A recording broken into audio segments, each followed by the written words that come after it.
one team.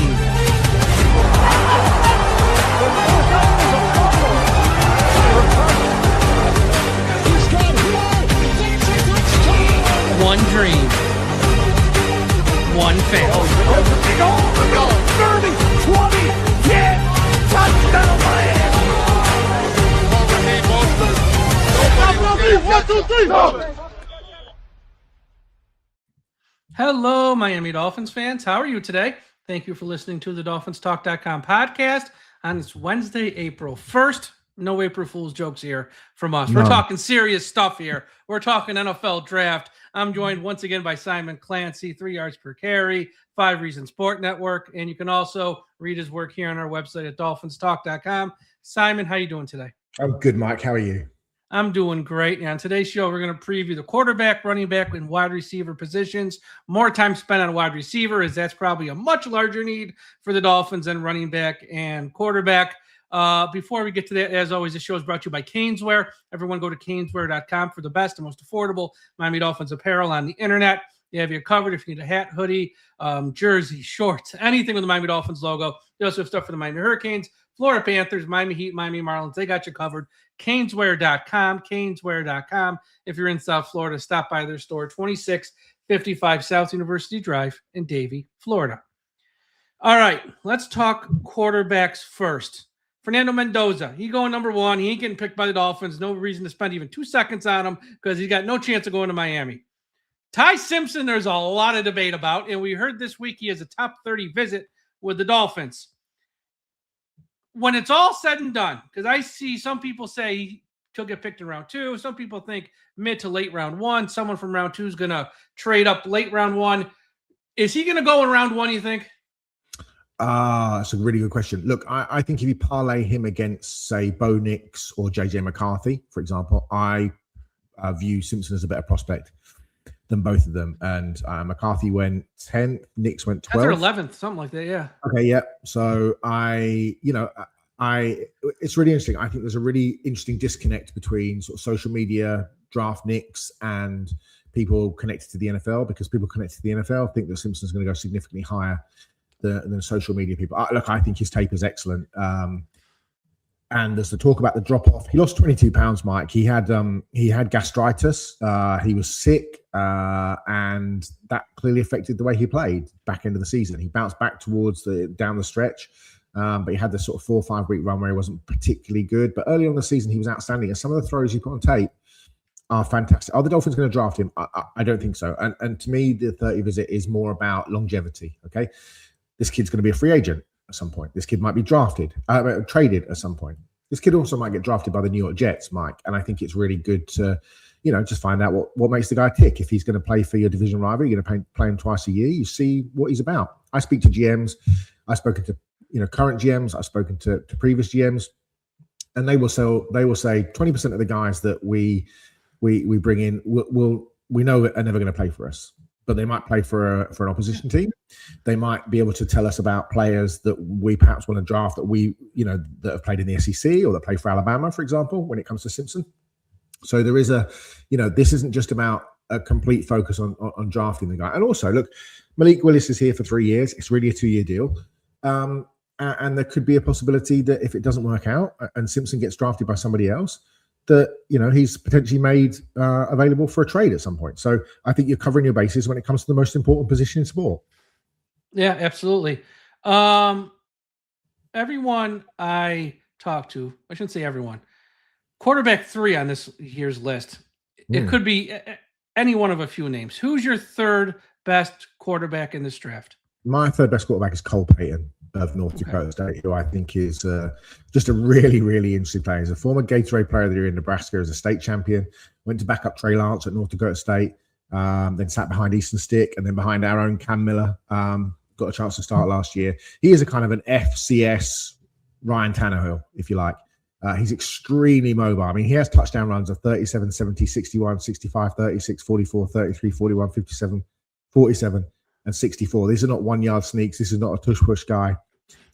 This is a guy that can run from all over. He's raw, but he's got a really high ceiling. He's got a really strong arm. He can throw the ball all over the yard.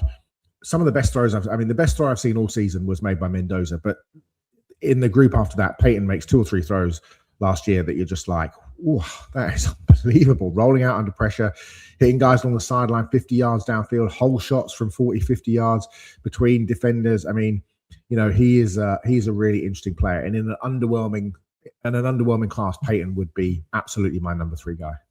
Is he going to go in round 3, or do you think he sneaks in round 2? I think that's a $1 million question. I know. That's the area, I will say. It only takes one team to fall in love with him. And I know that, he's gone a number of 30 minutes. The Steelers have been very interested in Peyton. He's big. I mean, he's almost 6'3", 232. So, he's got everything. He's got all the tools. He's extremely fast, around the 4.56. We'll see. Look, is it a sort of guy that can come in and sit behind Aaron Rodgers for a year in Pittsburgh? I don't know. I just think he's too high for the Dolphins. Yeah. Who does fit is that skill set that I don't think the Dolphins, I personally don't think the Dolphins will bring in a quarterback that's completely opposite to Malik Willis. I think you want the kind of the continuity if Malik gets hurt, that a guy that can come in and run the same sort of system of plays. I don't think you want a kind of statuesque pocket passer when you've got the second most mobile quarterback in the NFL, as your starter. So, Peyton certainly fits that bill. But I just think he'll be too spicy for the Dolphins in terms of where he lands. And I think that will probably be on day 2. Yeah. And I think for Miami this year, if they take a quarterback, probably will be the 3rd day, just taking a guess here, because they have so many other needs. Who's someone on, rounds 4, 5, 6, 7, who's sort of flying under the radar who you think they could maybe have some interest in? Look, the obvious name is Taylor Green, because he fits what they do in terms of what I've just talked about with Malik. He's obviously been coached by the former Dolphins coach Bush Hamdan, when he was at Boise. So there's a connection there. He reminds me a little bit. I mean, physically, he reminds me of Randall Cunningham, actually. He was a quarterback I watched a lot when I was growing up. And I think more recently, he probably reminds you of Colin Kaepernick. But I just think he's not been able to put it all together. And a lot of it, Mike, is about the inability to process. I mean, his internal clock can be a sundial at times in terms of just how he processes, and some really bad decision making. He got benched at the back end of the last year, but he's got a massive arm. The physical talent is there. He's an explosive dual threat quarterback. So he fits that bill. But in terms of others, there's a kid at Texas Tech I like, Baron Morton, who I think I saw him a lot. Player. He's really good. Yeah, he is good. I think he's a guy that's going under the radar. He's a bit older. He'll be 25 before the Super Bowl, but I think you can scheme around him. And what I think was interesting about Morton is there weren't a lot of schemed completions on his film. And that's obviously something you try and separate when you look at these guys. The kid at Baylor, Sawyer Robertson, I think has some upside. Again, might not fit the Dolphins. I thought a quarterback that played really well last year under the radar was Ethan Kaliak-Manis of Rutgers. Again, not a particularly Dolphins guy. And then you're into kind of those late round free agency guys. Jalen Daniels of Kansas very much fits the kind of the theme. He's a redshirt 6-year senior, so he's been in college since the Bush administration. But he's taking one class at a time. He want to make sure he gets good grades. Absolutely. But he's mobile. He's got the monster arm. So it's not a great class. But I think they'll probably add a guy, and then you can go right down to kind of look at kids like there's a kid at Minnesota State University Moorhead, Jack Strand, who's he's 6'5", 6'3", he's 243 pounds. He can throw it all over the yard. I mean, he's playing against civilians, Mike. The guys that are going to be working at Walmart and Dollar General and places like this in the future. But these are this is what you're looking at. You're looking at kind of those developmental types. And I think what the Dolphins have behind Malik is a couple of quarterbacks who probably don't quite fit the scheme that I think they're going to build. Quinn Ewers is not a mobile. He's not going to run.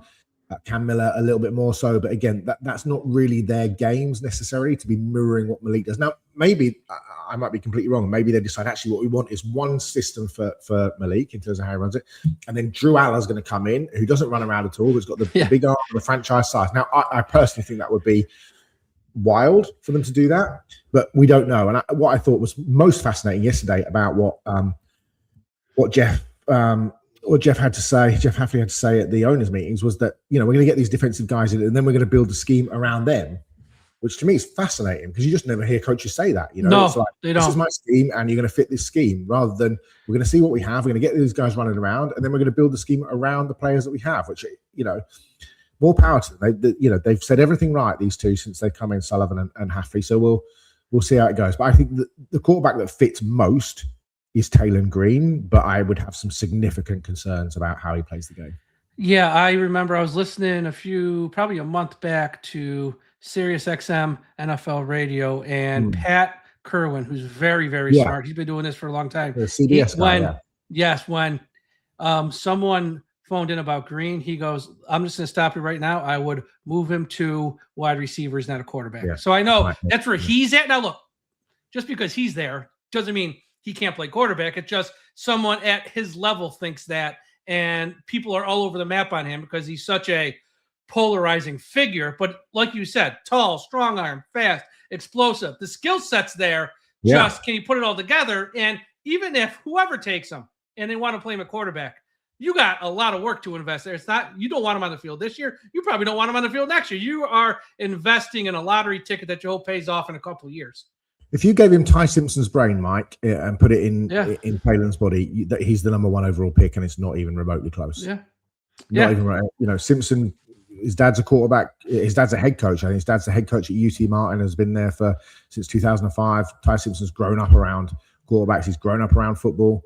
You put that footballing brain, that footballing mindset into Taylor in terms of just how he sees the game and the decision making and the processing and those sorts of things. I mean, on a 6'6", 229-pound body with that rocket arm and a 4.354. I mean, you know, there's your number 1 overall pick, and exactly on their way.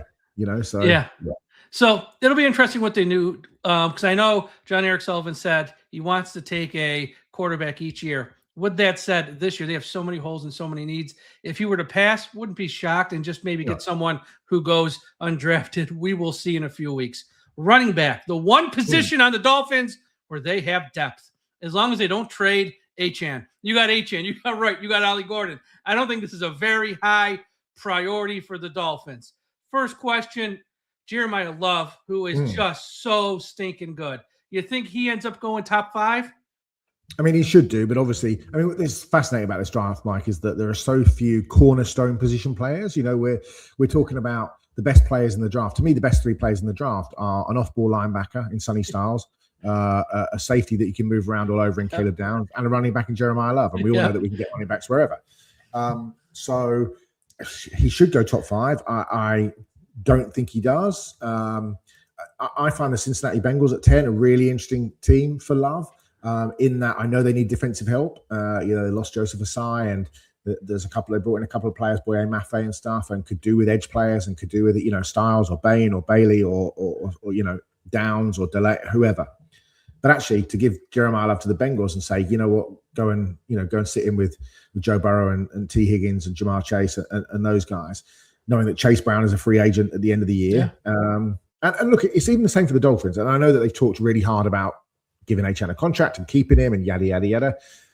But for a fact, an absolute fact, that they would have worked out, okay, what's the opportunity cost for us with Devon Achane? He is an undersized running back. I mean, he's great. He's top 5 running back in the league at worst.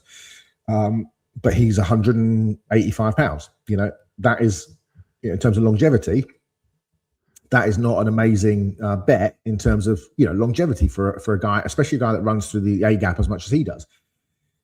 Do you argue that there's an opportunity cost where you might have to pay Devon Achane $90 million over 4 years at a position that historically doesn't pay running backs enormous amounts of money, and maybe it's not $90 million, but it would be a significant chunk of change? Or do you trade him whilst his stock is as high as it is, knowing that you then have 5 years of Jeremiah Love, on a rookie contract? That will absolutely unequivocally. I spoke to a former NFC West general manager in the last 10 days, and we had this exact same conversation. He said, unequivocally, you work through all of these processes. You work through all of the what if we get a trade offer of 2 first-round picks for Achane? What if we get this? What if Seattle come in at 30 and say, we'll give you, pick 32 and we'll give you, our second round of next year. And then, you're 1 pick away and Jeremiah Love's still on the clock.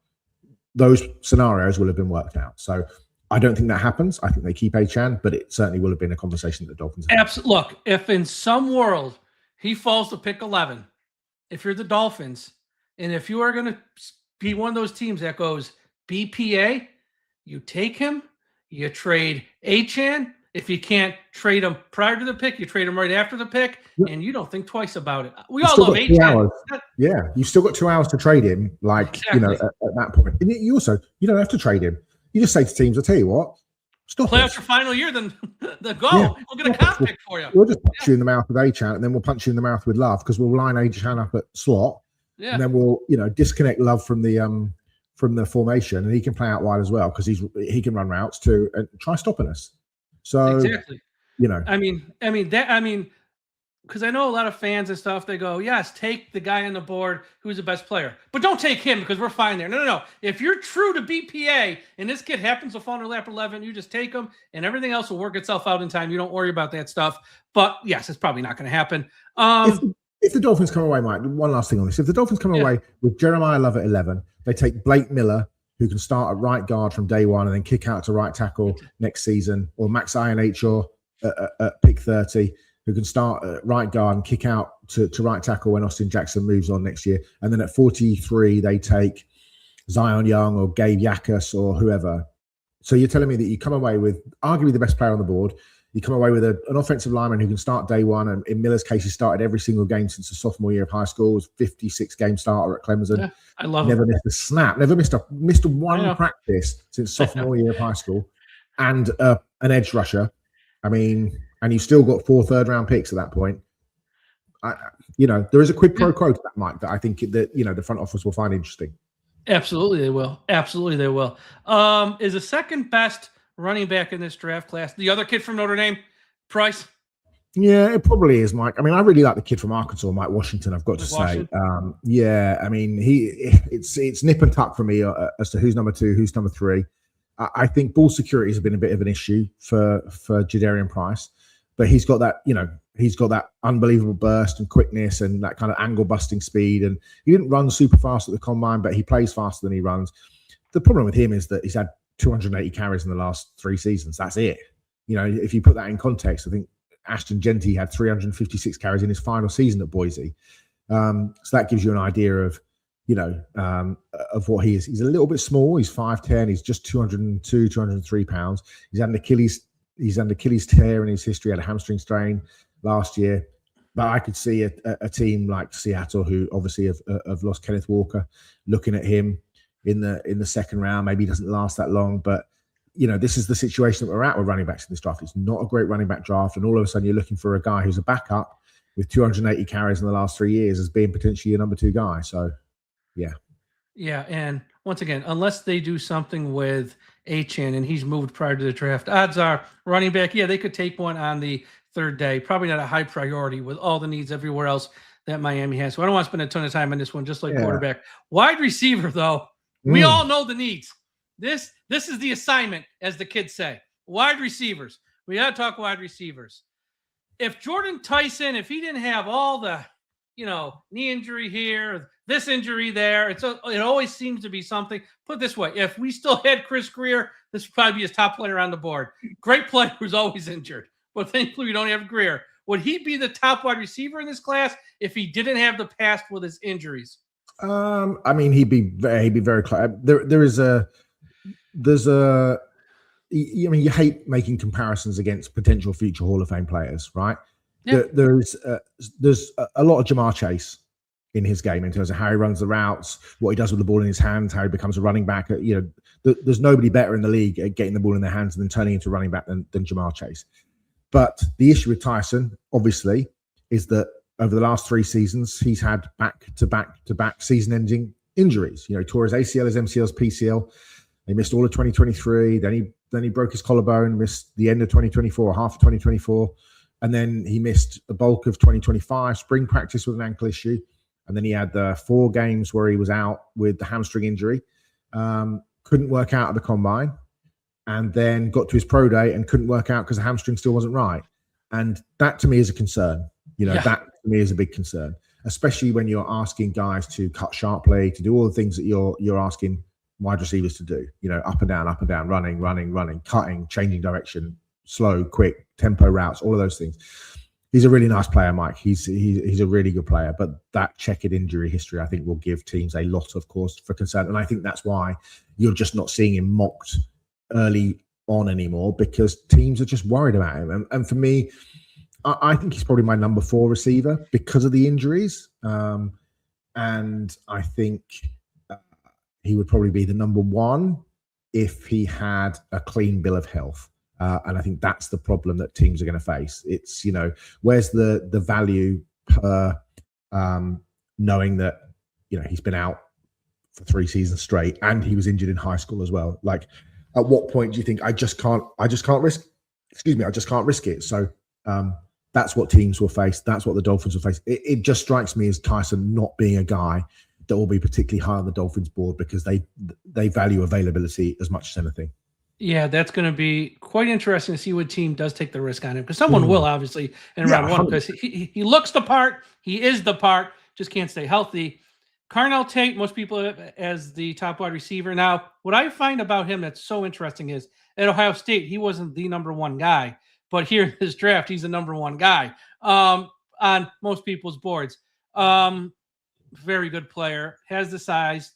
I think he ran like a 4.5, which is 4.53 around the combine, which is fine. I mean, it's not like he's slow. 4.5 is fine. What are your thoughts on Tate? Is he going to go in the top 10 in that like Cleveland, Giants, maybe Washington range, somewhere around there in that mix? I did a mock draft for the UK magazine that I write for today, and I had Tate falling to 14 to the Rams. Oh wow, actually. Okay.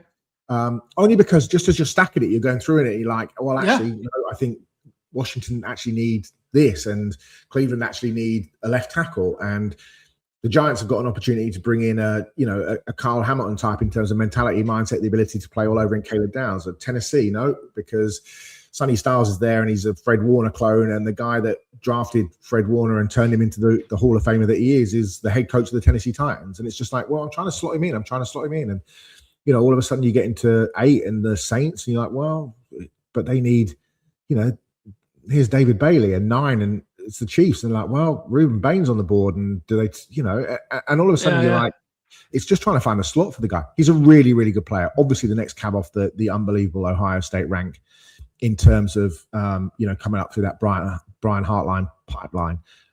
He doesn't have the unbelievable speed, but he's just such a great, long-legged, fluid, just a great route runner, very little wasted movement, certainly in the short and intermediate areas.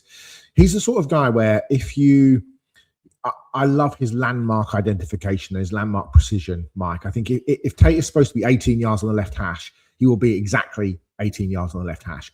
And that made it easier for Julian Sayin last year, who's a very good quarterback in his own right. But, imagine being that quarterback and you're thrown to Jeremiah Smith and to this guy. He's just clean from a mechanics and a footwork standpoint. There's a week in, week out consistency that I love about what he does, that scouts will love, the way he routes players up, the physicality, the how he has a great feeling for dead areas and zones, Mike. He's tough, no drops as a senior. He wins above the rim. He's 6'2" and a bit, 192 pounds. He's just a really big-bodied Zed. He reminds me of T. Higgins, and yes, I was just going to say that. Yep, T. Higgins, really good player. Yeah. So I guess this leads, before we talk about the next guy, at pick 11, with that Packers mindset we now have in Miami, you think there's any chance to take a wide receiver there? Even at pick 30 in round 1, which is late round 1, I think it's more possible. Pick 9 with you. Pick 11. There's no way they're taking a wide receiver with the needs they have at corner, edge, offensive line. Someone's going to be there at one of those spots. They're going to get someone there. At pick 30, it's not a Green Bay mindset either. And you have to remember that for 23 years, John Eric Sullivan has been entrenched in that Ron Wolf, Ted Thompson, Ryan Gutekunst mindset of, they never, when Sullivan was there, they never took a receiver until Matthew Golden last year, and Golden didn't play very well until the last 2 or 3 weeks of the season. And that is the biggest issue, I think, in terms of, and they've done such a great job historically, whether that's Devontae Adams, Dontavian Wicks, Christian Watson, the kid from Michigan State who got injured last year, who wears number 11, whose name's completely slipped my mind, but they've done a Romeo great Dobbs, job. the other one, not Dobbs, but Dobbs they got in the 4th, 5th round from Nevada. These are kids that they Reed Jaden Reed, so these are kids that they've done a really good job of getting in the middle and later rounds to come in and be significant contributors. And look, in a draft, Mike, with I could probably identify, I could list off 30 receivers that will get drafted at least. And you think, actually, if you're looking for, it wouldn't surprise me if they came away with 2 picks in the 3rd round. That's what I'm thinking. Yep. No, absolutely. Like whether that's a Jeremy Bernard or whether that's a Josh Cameron at Baylor or a Ted Hurst or an Elijah Surratt or a Skylar Bell or Malachi Fields or Deshaun Stribling or, the list goes, Bryce Lance, the list goes on and on and on. CJ Daniels at Miami. And then you go down into the, into the slot guys. To me, Casey Concepcion is, the 3rd best at worst receiver in this draft. He's one of the most. There's a lot of Tyreek Hill to Casey Concepcion, and people just think he's a speed guy. Physically, he's really well built. If anybody's been up close to Tyreek Hill, he's a small guy. He's a massive guy. He's absolutely jacked. He's thick. Yeah. Concepcion is exactly the same. Very jacked. You go and turn on the tape against Mansour Delane. Very, very interesting how he plays. He runs his routes really differently to a lot of people. He's so nuanced as a route runner. The way that he tempos his routes. There's been some drops. Yeah. He doesn't like, cloudy areas of the field in terms of contact, but he is an explosive player. Dolphins obviously bringing him in. They brought Makai Lemon in as well. If Concepcion's there at the pick 30, I don't think he will be. It's certainly going to be a conversation. But, you're looking at Antonio Williams, Dion Burks of Oklahoma, the slot Cyrus Allen of Cincinnati, Lewis Bond of Boston College, who was recruited by Jeff Hafley, one of the least talked about players in the draft, vis-a-vis his achievements and output. He lacks great size, isn't explosive, isn't twitchy, doesn't have the athletic movements or measurements or speed, ran a 4.55 at his pro day. All this kid does is get open mic and move the sticks. I mean, all he does is the all-time BC receptions leader, 213 career catches. He had 88 catches last year. Contested catches rate was second only to Carnell Tate last year. He's just a really, really good player. Sat behind Zay Flowers, soaked up everything that Flowers had, and has just become like these are guys that you can get in the 4th, 5th round. And it wouldn't surprise me if the Dolphins came in, with a couple of 3rd rounders and a 6th round receiver, and just to throw them into the mix and see where we end up. And you heard Hafley talk yesterday or the day before and saying, when he was talking to Kay Adams, saying, you know what, we're going to have some talent for Malik to throw to. And, I think they will definitely come away with at least 2. Yeah, let's talk about some of those guys who might go in round 3, like you said, Hurst or Fields and some of their names. Is there 1 or 2 that sort of stand out amongst the rest, and why? I mean, Mike, it's such a strong class. It's really hard. It's so strong. You can go. You've got the kind of the top guys. In terms of what we have talked about, the top guys, the Tates, Concepcions, the Makai Lemons, and the Tysons. Yeah. Then you've got guys like Chris Brazzell, who is just an unbelievable player. The movement skills, the athleticism that he has at 6'4", 198. People talk about getting PTSD from Tennessee receivers. This is not your average Tennessee receiver. This guy is an unbelievable route runner. You got Brazzell. You got Jeremy Bernard. Jeremy Bernard would be Mike McDaniel's wet dream if he was still the head coach, just in terms of what he does. Absolute football obsessive. Guy who can get the ball in all sorts of different. He was a culture setter. You just win with kids like Jeremy Bernard. Yep. You got Omar Cooper. I'm not a huge fan of Cooper's game, but he's a decent player. He's going to go in round 1 probably. Yeah. Yeah, probably. Yeah. I really like Malachi Fields, and I think if he'd run faster than the time he ran at the combine, he's a top 50 guy. But you turn on the tape. Malachi Fields is doing stuff down the field that you don't see a lot of other receivers do. Denzel Boston. You got Josh Cameron at Baylor. Nobody's talking about this kid. 6'1", 220. He's a sprinter. You turn on his tape, and he's like, wow. He used to be a running back. You talk about Jamar Chase getting the ball in his hands and running. The McAllister kid at TCU, like I said earlier, Surratt, the back shoulder king of Indiana, along with Cooper. I got a name for you real quick. Hit me. Louisville, Chris Bell. We all know about the knee injury. If he didn't have that, he'd probably go late round 1, first part of round 2. If they're sitting there at pick number 43 and he's staring at them, knowing this is going to be a long rebuild, not long rebuild, but this year's kind of like whatever, would you roll the dice on someone like that? This is going to upset people because I find Bell to be one of the most polarizing prospects in the entire draft for me, actually. Obviously, he tore his ACL at the end of November, so 2026 is going to be pretty much a wipeout for him. I just found his tape when I actually dug down to it. When I was watching the games just as a fan, watching Louisville, Miami, and those sorts of things, you get really excited about the touchdowns and the whatever. When you dig into it, I just came away pretty cold, actually. The routes, the reality is he only really runs 1, 2, and 9 routes, and there's times in games where literally all he does is run a drag route to different yardages. He's not particularly patient. He's got no tempo or nuance to his routes. I think he found it more difficult to run pro-style routes that we talk about. He had problems against press. There were a lot of penalties, and there's just times where he flat out, if the ball's not going his way, he just doesn't care. He doesn't sell anything. He doesn't block. He gets really annoyed with the quarterback if the ball doesn't come his way. He's had some injury, like he tore his labrum in 2023. He had the ACL, as we talked about. There's a lot of upside, clearly. But sometimes for me, players just have to be the more than the sum of their parts. And the size and the speed combo is absolutely enticing. But to me, there are just better players who do more with similar skill sets. And I just don't see it with Bell. This will obviously mean him going to be a Hall of Famer, of course. Of course. You just cemented that. I just look, when a guy just runs nothing consistent to the NFL route tree and then gets irate and irked, there's been some off the field stuff. He's talked to me in the past about having, I've got a quote from a coach here. It says his road has been and will always be paved by maturity. He spat in the face of Jordan Clark in 2024, the Notre Dame corner. He punched him in the face. I just, South Florida is probably not the place for someone who doesn't have. South Florida is not the place for Chris Bell. Give me a Deshaun Stribling over a Chris Bell. Yeah. Jacoby Lane, 6'4", USC. The other wide Why you keep picking guys I don't like? Oh, these are guys you don't like? Oh, good. This is good. No, I don't like. Because fans have sort of talked about all these guys. They'd be like, I'd be okay with him. I'd be okay with him. I want to hear the counter argument to some of these guys because, everyone does a mock draft, these fans. And it's fun. I get it. But it's like some of these guys, they do have red flags. Let's hear some of the red flags. So I'm okay with this. Tell me about Jacoby Lane. Yeah, look, the inconsistency is real. Okay. In 2024, he had less than 50 yards in 7 of his 12 games. 2025, he had 5 games of 11 yards with less than 53.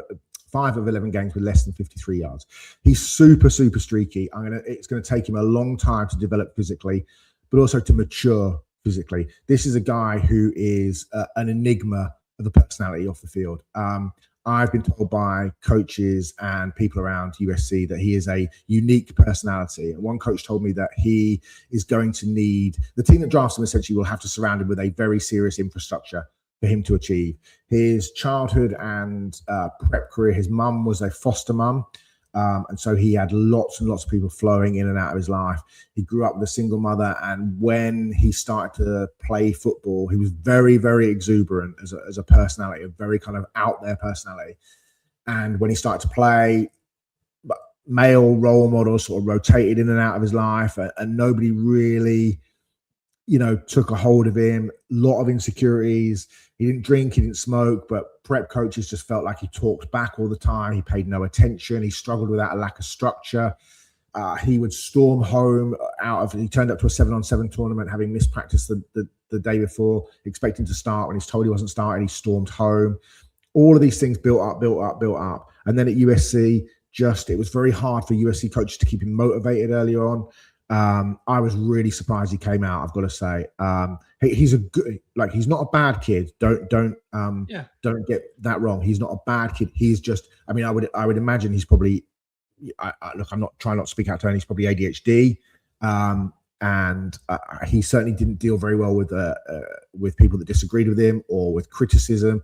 It's just the maturity thing that's been a real big issue for him. And one coach said to me, he just lives his life if he wants to lie down in class, the teachers just know to let him go and lie down in class while the class is starting. It's that kind of kid. Yeah. It doesn't make him a bad kid at all. It doesn't make him a bad kid at all. No, and he's a character, and he's the kind of kid, I think, that as long as you keep him engaged and invested in what's happening, the sky can be the limit. But you do wonder if a kid like that will ever quite figure out and reach his potential. The on-the-field stuff, some of the releases are really nice. Some of the jump ball stuff is really nice. The one-handed catches are really nice. I just think that, I don't know, he's really skinny in the lower half. That really worries me about receivers. He doesn't have great speed. He can't play again. He can't match a corner's physicality. He doesn't really create a lot of separation down the field. He's kind of one-paced in a way. The catch radius is great, as I said. And the hands are excellent. But to me, the inconsistency just is all over his tape.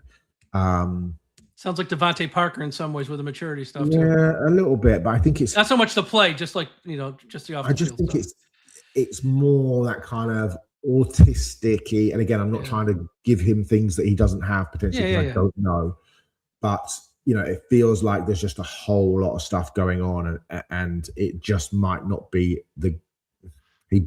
might not ever put it quite together. And that's what teams really have to talk about, like what you're saying now, because we're going to take this kid round 3, round 4, round 5, whenever, and you're going to put a whole bunch of money in his pocket. He's probably, he got paid at Southern Cal. He might not have got paid. He's about to get paid now, and he's going to have to live on his own, show up to work on time every day, drive to the, in South Florida, Yeah, in South Florida, where he might be out late because it's fun. Hey, I want to have fun. I'm having of course. Fun. So that stuff, like that type of anyone can pop in a tape, watch this, watch the 40 time, watch a workout, and you can come up with who you think he will be as a player.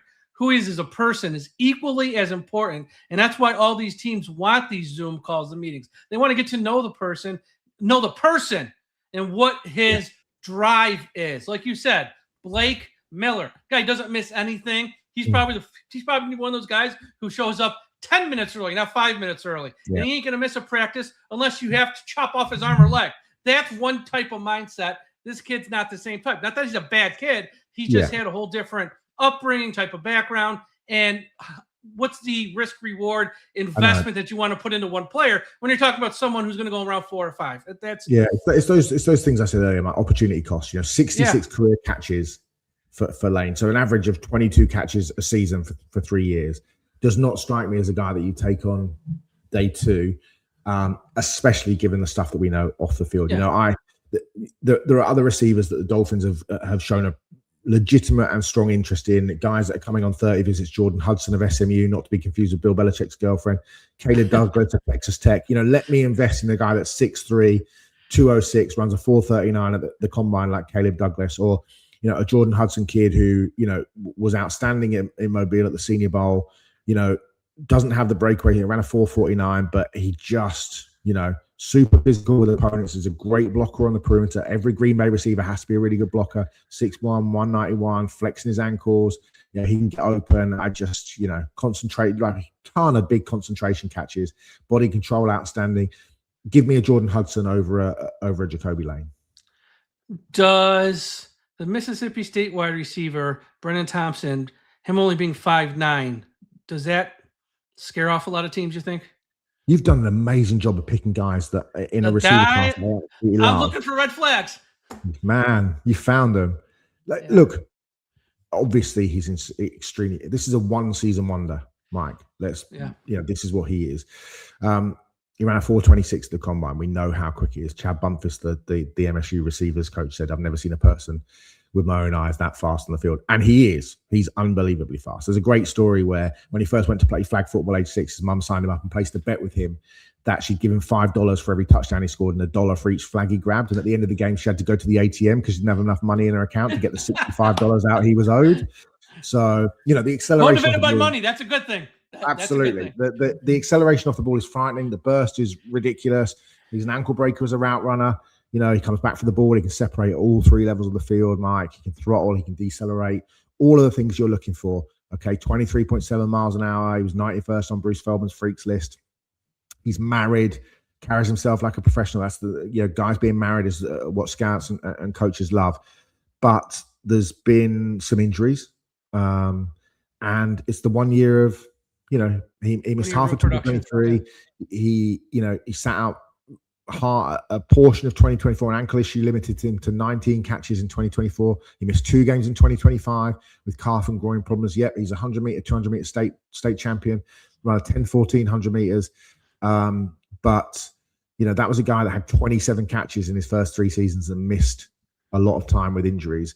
Then obviously blew up last year at 18 yards a catch. But to me, a guy that's had historic injury problems at the size that he's at, 5'9", 164. These are not guys where injury issues go away when you get to the NFL, when you're getting hit by Derwin James and Kyle Hamilton and, and Roquan Smith and Fred Warner and people like that. That is not, So, I know he's another guy that the Dolphins have been really interested in, but give me an Eli Heidenreich for example, the kid from Navy, I will take an Eli Heidenreich over. I'll take a Brennan Thompson because I know Heidenreich's going to be available.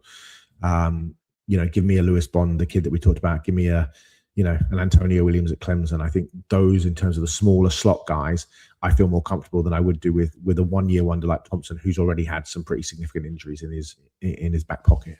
Yeah, I really like Williams at Clemson. I think he's the real deal, and I think he's someone who's closer to 6'4". I think it's like 5'11". He's had some injuries as well, though. So he does have some injuries as well. But if you're sitting there in round 3, I think it's okay to roll the dice on him because I think he's a really good wide receiver.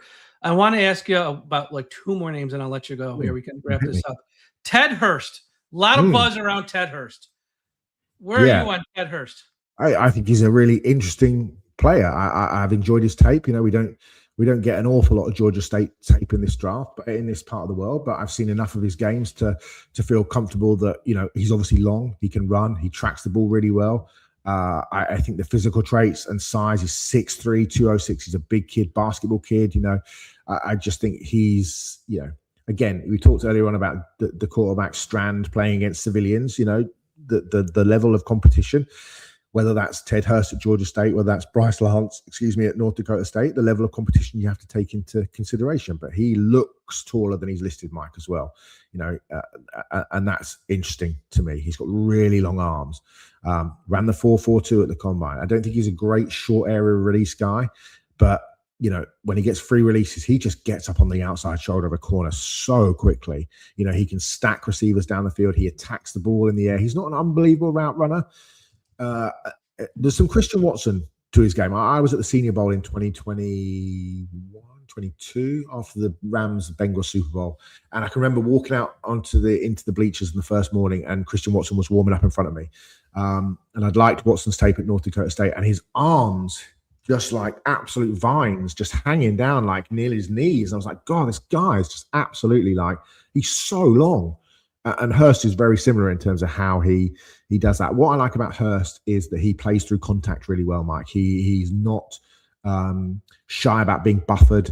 And we talked about Concepcion dealing with cloudy areas of the field or not dealing with it. Hurst is not going to be put off by going up amongst, getting buffered by receivers in front of safeties, getting hit, those sorts of things. There's a few drops on tape I think that he'll want to clean up. But if he runs, if he can come in to an NFL team and hit the ground running, having the big step up from Georgia State, I think he could be a really intriguing selection. I'm not sure he's going to. I think he's going to fall between that pick 43 and that pick in the 3rd round. For me, that feels like the area that he might go in, but. Again, he's another receiver the Dolphins have been interested in, the 30 visit. And, it's a good player. Good player. And you mentioned Lance, and I think Lance went to the same school, North Dakota State, as Watson. I think they're the same height. I think they're like the same speed. I could see the Packers and Miami both fighting over him at some point because I think they both check a lot of the same type of boxes. And I could see them, each team with that, because they both have seen Watson lately up close and how well he's turned into a player. I think him and Lance, I could see the Packers and Miami trying to get ahead of each other. Maybe because he checks a lot of the same boxes, I think, as Watson. Yeah. He's a height, weight, speed guy. Yeah. He's 6'3", 204, ran a 4.34 at the combine, back-to-back 1,000-yard seasons. Again, lower level. You mentioned Christian Watson. It's the obvious comparison. There's a little bit of Andre Oshavash, the Bengals receiver in there, obviously playing in the Bison's very, very run-heavy scheme at North Dakota State. But flash the dynamic playmaking ability. Last 2 campaigns, he had 1,053, 1,079. He's an athletic, dynamic playmaker, Mike. I think teams will need to take their time with him. I think, he's still a bit raw. The clean releases are a little bit raw. There's not a huge amount of variety in his release packages. The route running is a bit of a work in progress. Doesn't get a lot of separation on the shorter routes. And when you're running what you'd refer to, I suppose, Mike, as NFL routes, there's some gather steps when he turns and he comes back to the quarterback and those sorts of things. But it is hard to deny on the vertical plane how explosive he is. He can get up. We talked about Hurst getting up on the outside shoulder. He does exactly the same and then just goes past them, goes past these corners like they're standing still. And he tracks the ball really well down the field. The competition factor, as we've mentioned, is real. But again, he is a really interesting guy. He's a bit, I I don't think discombobulating is a word, but he is a bit like a sort of baby giraffe on ice sometimes in terms of he's long kid, his long arms, long legs, changing direction. Everything's a little bit all over the clumsy, place. yeah. A little bit. Clumsy is a good word. There's me trying to pick out a big word and you just hit me with clumsy, which is far better. The body control, I think, needs to be a bit better, Mike. But I think, look, the upside is enticing. And what he does down the field is just get open, and there's an upside and a potential to him. He's certainly not hit his ceiling. That's what I'd say about that. Last name I want to, and I have a hunch this might be someone else that you're probably not a fan of. I don't know though, because we don't talk about this stuff in advance. Skylar Bell of UConn. You want to talk about production? 101 receptions this past year at UConn. This kid was a production machine, and even prior to this past year, he still had very strong years of production. This past year, it jumped significantly. What are your thoughts on Skylar Bell? Because he's just someone else who people think that round 3-ish range might be in there. Yeah, you talk about Chris Bell. This is the Bell I like. Right. I'm a fan of Skylar Bell. I think he's gone under the radar a bit, Mike, actually. I think he said, like you say, 101 catches. I thought, Mekhi Lemon is my favorite receiver in the draft. I thought that Bell should have won the Biletnikoff. He was a finalist for it. I thought he should have won it. The issue for me is that I just want to see it against more consistent competition, and I think to me, he projects probably to be a slot. He was a hugely highly regarded basketball, played for an AAU basketball team called the Gauchos in New York, who are a really highly regarded AAU team. Played every sport growing up: lacrosse, track and field, soccer, field hockey, all these sorts of things. He reminds me of Michael Gallup, the Cowboys receiver. I just thought his 2025 tape just was flashes of pure dominance, Mike, to be honest. He got a bit of a hamstring injury, which is unfortunate, missed a little bit of it in 2024, but he comes back in 25 and just a fluid route runner. He never stops his feet, great hips and ankle flex. He really uses his body to win leverage battles against corners, He can create separation with a kind of little jab of his head or a little shimmy of the shoulders, those sorts of things that just freeze a corner, and he presses the cushion, Mike. So what I mean by that is that the corner, if the corner is here, you often see receivers coming up and they'll 5 yards before they get to the corner, they'll make their break. What Bell does is he presses the cushion right up and forces the corner to change direction before he does that, and he goes in the opposite. So they'll run at UConn, they'll run some two-way goes, and it will essentially be what the corner does in terms of how he opens his hips, and that will be the opposite direction that Bell goes. It's high-level stuff that he's doing, and I just thought overall the tempo control of his routes, he's not super fast, around 11:30, 400 meters. He's not amazingly fast, 4:40 at the combine, which was pretty good. He's strong, he's physical, the work ethic, the maturity, the attitude, like Jim Moore Jr., NFL coach. He'll be 24 as a rookie, so he's a bit older, but he's just super, super competitive. I think he's a late day 2, early day 3 guy who's going to come in and contribute pretty early, I think. Skylar Bell would be a archetypal Green Bay receiver in the 3rd round. Yeah, I have season tickets to Syracuse football, and I saw them. UConn was up here. What's September week 2 or 3?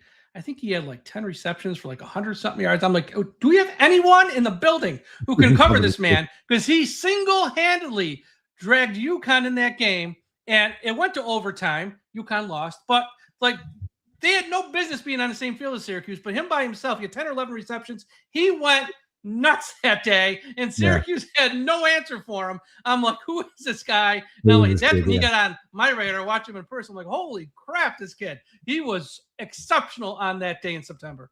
Just underlines, Mike, how good, how strong, how much quality there is in this receiver group that we've been talking about them for 20 minutes, and we've probably picked 10 players that we really like, and I could have given you 10 more. So it's a strong group, and I think that Sully will come away with a couple of really good ones.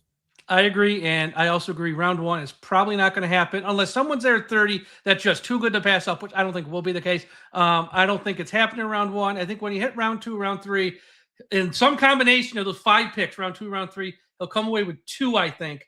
Yep. And that's my prediction. We'll see. I've been wrong before. And then once you get past that, I wouldn't be shocked if he took another later because they need help there. It's clear.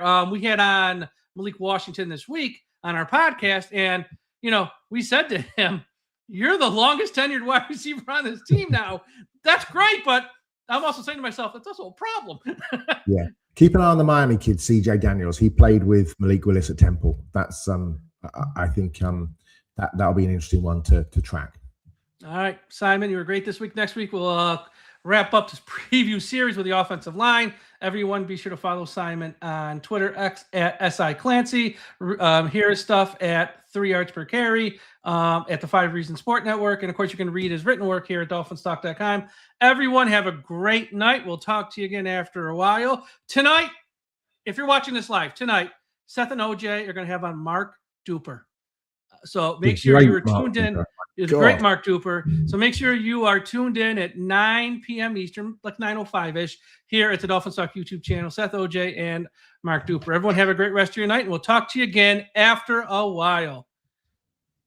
Cheers, Mike.